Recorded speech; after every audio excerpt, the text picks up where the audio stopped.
महामहिम गवर्नर माननीय श्री रमेश बैस जी, माननीय मुख्यमंत्री महाराष्ट्र श्री एकनाथ शिंदे जी, माननीय मुख्यमंत्री गोवा डॉक्टर प्रमोद सावंत जी, माननीय अध्यक्ष महाराष्ट्र विधानसभा एडवोकेट राहुल नार्वेकर जी, माननीय उपसभापति महाराष्ट्र विधान परिषद डॉक्टर नीलम गोरहे जी, माननीय नेता विपक्ष महाराष्ट्र विधान परिषद श्री अंबादास दानवे जी, माननीय अध्यक्ष श्री अवध बिहारी चौधरी जी, माननीय अध्यक्ष डॉक्टर सीपी जोशी जी, माननीय अध्यक्ष सतीश महाना जी, माननीय श्री देवेश चंद्र ठाकुर जी, माननीय अध्यक्ष कर्नाटक एवं अन्य उपस्थित सभी विधानसभाओं विधान परिषदों के अध्यक्षगण, माननीय भूतपूर्व अध्यक्ष लोकसभा श्री शिवराज पाटिल जी, माननीय भूतपूर्व अध्यक्ष लोकसभा आदरणीय श्रीमती मीरा कुमार जी, देश की अन्य विधानसभाओं एवं विधान परिषदों के माननीय अध्यक्षगण,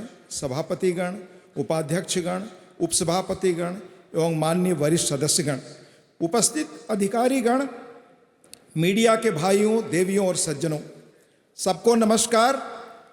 सबसे पहले मैं आयोजकों का आभार व्यक्त करना चाहूँगा, धन्यवाद। आपने हमें अपने बीच होने का मौका दिया। यह विशिष्ट आयोजन है। प्रिजाइडिंग ऑफिसर्स कॉन्फ्रेंस तो हर साल होती है, पर विधायक आपस में मिलें, संवाद करें, शायद यह देश में पहला प्रयास है। इस कॉन्फ्रेंस का सफल आयोजन हमारे वरिष्ठ माननीय श्री आदरणीय वेंकैया नायडू जी, श्री शिवराज जी पाटिल, श्री मनोहर जोशी जी, श्रीमती सुमित्रा महाजन जी, डॉक्टर कर्ण सिंह जैसे अनुभवी व दृष्टि संपन्न लोगों के मार्गदर्शन के बगैर संभव नहीं था। पर श्री राहुल कराड जी को, उनके विजन को, उनकी प्रतिबद्धता को, उनके प्रयास को जितना भी हम धन्यवाद दें वह कम होगा। उन्हें बहुत बहुत धन्यवाद इस अद्भुत आयोजन के लिए।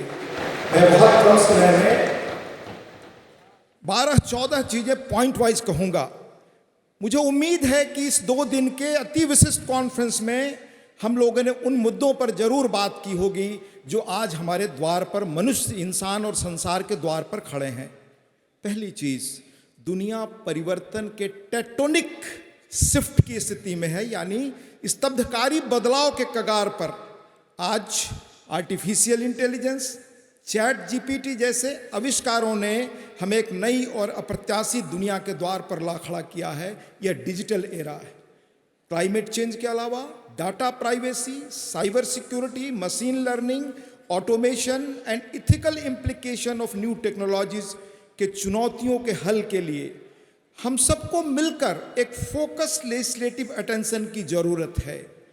तेजी से हो रहे बदलावों के अनुरूप हमारा मुल्क और समाज कैसे बढ़े, इन इश्यूज पर बहस करना, लेजिस्लेट करना, इनसे कंसर्न होना हम लेजिस्लेचर्स का पहला दायित्व है।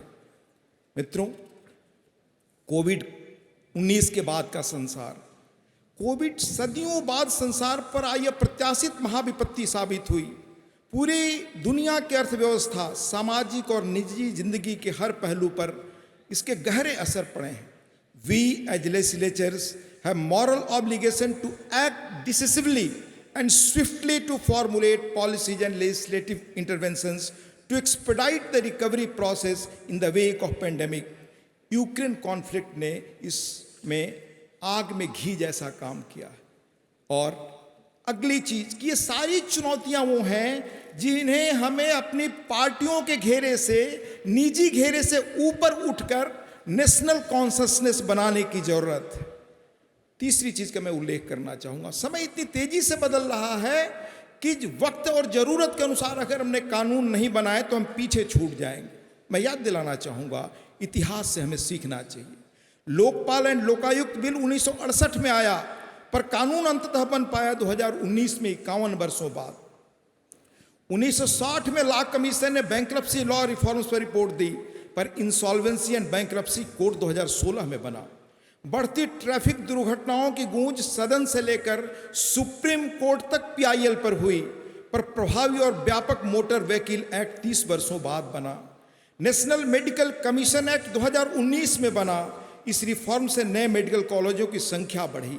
ऐसे अनेक जरूरी कानून की लंबी सूची है जो बहुत पहले बनने चाहिए थे, विलंब से समाज और देश ने कीमत चुकाई। हम कह सकते हैं कि कानून तो सरकार लाती है, विधायी का काम उसे पास करना है।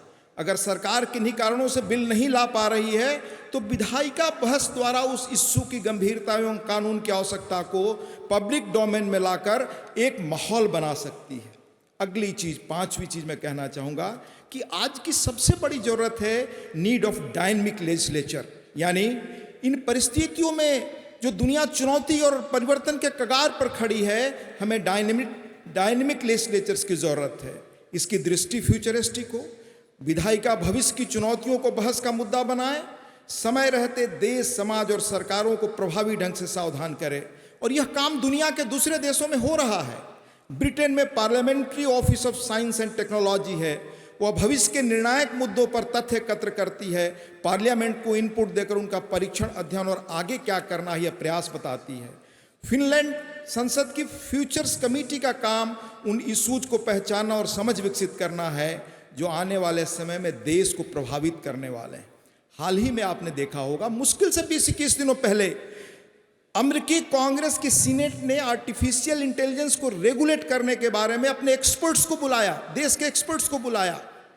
इसमें Sam Altman, CEO of Open AI थे, जिस व्यक्ति ने ये चैट जीपीटी का आविष्कार किया। इसकी संभावनाओं पर चर्चा हुई और इसके क्या प्रभाव होने वाले हैं इसके बारे में इसके आविष्कर्ता ने कहा कि हम इसको समझ लें, दुनिया पर गहरी असर डालने वाला है। मैं आपको बताऊं कि 2019 में इस व्यक्ति ने, जिसने चैट जीपीटी का आविष्कार किया, 3-4 महत्वपूर्ण बातें कही थी, पर उसमें से एक का मैं उल्लेख करना चाहूँगा। उस व्यक्ति ने कहा कि जैसे 1945 में ओपेनहाइमर ने परमाणु बम खोजा था, मेरा आविष्कार उसी के समकक्ष का प्रभावकारी होगा। उस व्यक्ति ने कहा कि यह आर्टिफिशियल इंटेलिजेंस का नया इजाद दुनिया को वो समृद्धि देगा जिसकी दुनिया ने कभी कल्पना नहीं की थी, पर यह वो चुनौती भी देगा जिसकी दुनिया ने कभी कल्पना नहीं की। हमें इस इश्यू पर बड़ी प्रायोरिटी के साथ पूरे देश को सोचना और गंभीरता से विचार करना चाहिए। बजट स्क्रूटनी, मैं अपने अनुभव से चीज़ें आपके सामने रख रहा हूँ। मुझे लगता है कि जब हम लोग बजट डिस्कस करते थे तो कई जटिल टेक्निकल टर्मिनोलॉजी अच्छी तरह से हमें नहीं, कम से कम मुझे नहीं मालूम थे। Revenue receipt, revenue expenditure, capital receipt, capital expenditure, physical deficit, current account deficit, revenue loss, budget estimate, revised estimate, ये सारे टर्मिनोलॉजी आज हमें जानना जरूरी है, क्योंकि अंततः आर्थिक विकास का पैमाना ही दुनिया में आपकी स्थिति को तय कर रहा है। अगर आर्थिक रूप से आप मजबूत नहीं हैं तो भविष्य आपका बहुत बेहतर नहीं है। ये दुनिया की मौजूदा स्थिति है। हमें इसके साथ साथ अपने देश के सोशियो इकोनॉमिक इंडिकेटर्स को जानना होगा। यह जानना जरूरी है कि हमारे समाज के सोशल और इकोनॉमिक इंडिकेटर्स कहाँ हैं, हम गरीबी में कहाँ खड़े हैं, हम बाकी चीज़ों में कहाँ हैं, समाज का कौन सा तबका कहाँ है, किसको सबसे अधिक मदद की जरूरत है, आदिवासी कहाँ खड़े हैं, पिछड़े कहाँ खड़े हैं, गरीब कहाँ हैं। अगर ये सोशल इंडिकेटर्स हमें नहीं मालूम है, उसके अनुसार बजट एलोकेशन नहीं है, तो हम अच्छी तरह उसकी समीक्षा नहीं कर सकते। अगली बात मैं कहना चाहूँगा कि हमें हमारे विधायिका के प्रति आज देश में, हम स्वीकार करें या न करें, पब्लिक सिनिसिज्म है। हमें अपने काम काज से सदन को श्रेष्ठ तरीके से चलाकर अपनी यह खोई प्रतिष्ठा हासिल करनी। मैं यह भी उल्लेख करना चाहूँगा कि आम तौर पर सदन में दोपहर के बाद जिस रूप में अटेंडेंस कम होती है उसे हमें बढ़ाना चाहिए। पुराने कानून जो बहुत पुराने हो गए हैं, कम से कम उन रिडंडेंट लॉज को हमें ख़त्म करना चाहिए और जो कानून बनाएं, अब दुनिया में ये पद्धति आ गई है कि सनसेट क्लॉजेज हम उनके साथ जोड़ें। ऑब्सलीट लॉज को स्टैट्यू बुक में बने रहने से कन्फ्यूजन और उनका मिसयूज होता है। उनकी रेगुलर रिव्यूइंग रिपील जरूरी है। आपने सुना होगा इंडिपेंडेंस डे पर कुछ वर्षों पहले माननीय प्रधानमंत्री जी ने एक कानून का उल्लेख किया जो 1857 में बना था, जो 200 वर्षों से देश में लागू था। इस तरह अनेक रिडंडेंट लॉज हैं जो खत्म होने चाहिए। 2014 से 2020 1500 पुराने कानून रिपील किए गए और कई अन्य राज्यों ने भी अपने कानून पुराने हटाए हैं। समय का अभाव है, नहीं तो मैं सबका उल्लेख करता। अगला बिंदु मैं कहना चाहूँगा कि rules of procedure and conduct of business. बदलते समय में हमें अपने rules of procedure and conduct of business के बारे में विचार करना चाहिए। ये रूल्स ऑफ प्रोसीजर की नींव 1920 में पड़ी। 1952 के बाद डे टू डे कामकाज के अनुसार समय समय पर प्रोसीजरल चेंज हमने किए, पर वो कंप्रहेंसिव नहीं थे। मेरा मानना है कि बदली परिस्थितियों में लोगों की आकांक्षाओं अपेक्षाओं के अनुरूप इनको मॉडर्नाइज करने की ज़रूरत है, इन्हें रीलुक करने की ज़रूरत है, रिव्यू करने की ज़रूरत है। इसी तरह विधानसभाओं के रूल्स ऑफ प्रोसीजर में भी समय समय पर रिव्यू हुए, कुछ एक ने नई चीज़ें भी जोड़ी हैं, परंतु बदलते समय के संदर्भ में इन्हें रीलुक करने की ज़रूरत है। और ये काम दुनिया के दूसरे देश कर रहे हैं, मैं उसका उल्लेख करना चाहूँगा। इस तरह की रूटीन अमेंडमेंट्स के साथ समय के संदर्भ के अनुरूप व्यापक बदलाव के प्रयास दुनिया की अन्य संसदें कर रही हैं। UK parliament select committee on modernisation of the rules बनी, जिसने बेसिक स्ट्रक्चरल चेंज सजेस्ट किया। 2010 में ऑस्ट्रेलिया में मेजर पॉलिटिकल पार्टीज के बीच एक एग्रीमेंट हुआ बेटर पार्लियामेंट्री कंडक्ट के लिए। कैनेडियन पार्लियामेंट में McGrath committee on modernisation of standing order 1985 में एवं then special committee on modernisation 2001 में बनी। Effective and comprehensive scrutiny of rules and regulation. दरअसल आप सब अच्छी तरह वाकिफ हैं कि कानून बनाने के दो पार्ट हैं। एक हम एक्ट पास करते हैं, दूसरे उसके अंदर जो रूल्स और रेगुलेशन हैं उसे इन्फोर्स करने के लिए वे सरकारी अधिकारी बनाते हैं और वही इम्प्लीमेंट भी करते हैं।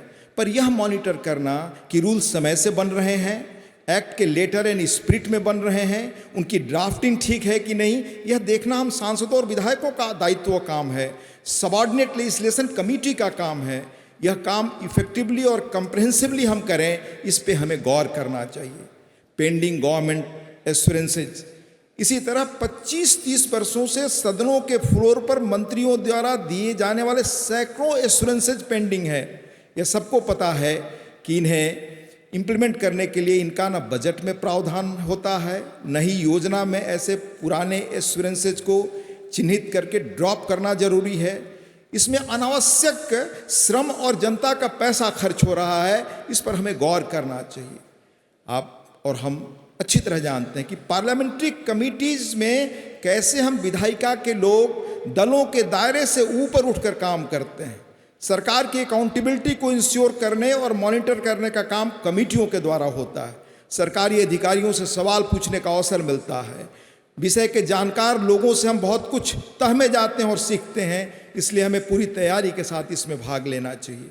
आज दुनिया में ट्रेनिंग का बड़ा महत्व है। हमें विधायिका के लोगों को भी एक्सपर्ट से इन विषयों को जो दुनिया में तेजी से बदल रहे हैं समझना चाहिए, और विधायिका को कैसे हम बगैर शोर शराबा, व्यवधान, असंसदीय तौर तरीका जो दिखाई देता है उसको दूर कर अपनाएं। गांधी जी को मैं कोट करना चाहूँगा, उन्होंने यंग इंडिया में लिखा, indiscipline is violence. Jawaharlal ji ने साफ साफ कहा था कि ये proper democracy is simply self imposed, there is no democracy if there is no discipline. आश्चर्य होता है मुझे कि कई बार मैंने पाया है कि विशिष्ट अवसरों पर जो सामूहिक निर्णय और संकल्प हम लोग लेते हैं वो हम कुछ दिन में भूल जाते हैं। मसलन पार्लियामेंट ने गोल्डन जुबली के अवसर पर एक प्लेज लिया था कि सदन में क्वेश्चन आवर डिस्टर्ब नहीं करेंगे, वेल में नहीं आएंगे, परंतु उसका पालन करने में हम कितना सफल हुए ये हमें इंट्रोस्पेक्ट करना चाहिए। Challenges to presiding officers. House चलाने में प्रिजाइडिंग अफसर्स को आज कितनी दिक्कतें हैं, इसमें मैं बगैर कुछ कहे फॉर्मर स्पीकर सोमनाथ चटर्जी जी को कोट करना चाहूँगा। I quote, if I take a strong action I am blamed for being partisan, if I take a mild action then also I am accused. इसलिए इस पर हमें गौर करना चाहिए। सदन के बैठने की संख्या और बढ़े, अवधि बढ़े, इस पर भी हमें विचार करना चाहिए, क्योंकि हिरन मुखर्जी ने बहुत पहले कहा था 78 में, if parliament did not prize its dignity its power also will be in peril. Time management in house ये बड़ा चुनौतीपूर्ण काम है और हम सब मिलकर ही साथ में इसको पूरा कर सकते हैं। Discuss, debate and decide. Parliament सबका मतलब ही होता है, यह विधायिका का यह फोरम फॉर डिस्कशन, जहाँ चीज़ें पक्ष विपक्ष में चर्चा से तय होती हैं। परंतु उसके लिए सदन में ऑर्डर जरूरी है, क्योंकि डिसऑर्डर एंड डिस्कशन दोनों एक साथ संभव नहीं। इसलिए सांसदों, विधायिका के लोगों को अपने कामों को रेगुलेट करने के लिए रूल्स ऑफ प्रोसीजर बने हैं। हमारे रूल्स ऑफ प्रोसीजर के पीछे स्पिरिट है कि विपक्ष को अपनी बात रखने का पूरा मौका मिले एवं सरकार उनका उत्तर दे, निर्णय मेजॉरिटी वोट के आधार पर। ये कॉन्स्टिट्यूशन का स्पिरिट है। उसके बाद सरकार का काम चले। चेयर से भी यही अपेक्षा है कि उसे फेयर और इम्पार्शियल तरीके से संपन्न करे।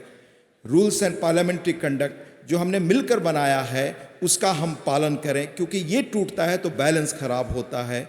अंत में अगर हमने इन चीज़ों को नहीं गौर किया तो डॉक्टर भीमराव आम्बेडकर ने क्या कहा था, वो कोट मैं आपको सुनाना चाहूँगा। डॉक्टर भीमराव आम्बेडकर ने एक चेतावनी के साथ 21 मई 1952 को कहा था कि अगर हमने विधायिका ने अच्छी तरह अपना काम नहीं किया तो उसका परिणाम क्या होगा। Unless we in Parliament realize our responsibilities and shoulder the task of looking after the welfare and good of the people within a reasonable time, I have not the slightest doubt in my own mind that this Parliament will be treated by the public outside with utter contempt. It would be a thing not wanted at all. मुझे अपने निजी विचारों को इस अगस्त forum में रखने का मौका मिला। आयोजकों को पुनः धन्यवाद। यहाँ उपस्थित सभी महत्वपूर्ण लोगों के प्रति कृतज्ञता। ध्यान से आपने मेरी बात सुनी। कार्यक्रम के आयोजकों को पुनः बहुत धन्यवाद, बहुत अच्छी व्यवस्था के लिए। साथ ही पहली बार मुल्क में इस तरह की सूझ पर सार्थक और बेहतर चर्चा के लिए बहुत बहुत धन्यवाद।